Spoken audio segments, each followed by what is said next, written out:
يعطيكم العافية. وصفتنا اليوم الكريمة البيتية. الكريمة طبعا للطبيخ مش للحلويات.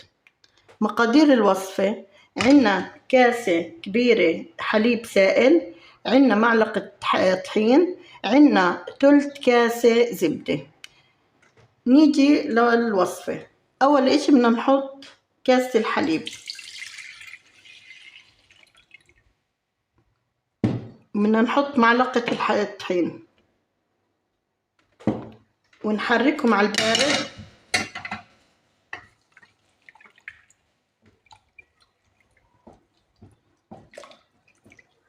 بعدين نحطهم على النار.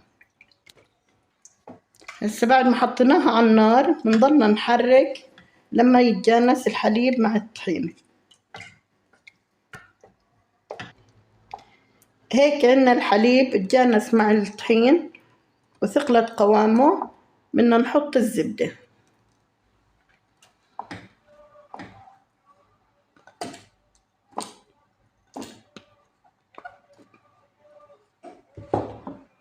نستمر بالتحريك لما تذوب الزبدة. هيك حطينا الزبدة على الخليط، بدنا نشيلها عن النار مع الاستمرار بالتحريك لما تذوب الزبدة. هيك بعد ما ذابت عنا الزبدة مع الخليط بنحطها بوعاء لعند ما تبرد، بعدين بنحطها بالثلاجة. طبعا بتضل بالثلاجة لمدة أسبوع. هيك عنا الكريمة جاهزة. إذا عجبتكم الوصفة لا تنسونا بلايك ومشاركة. صحتين وعافية.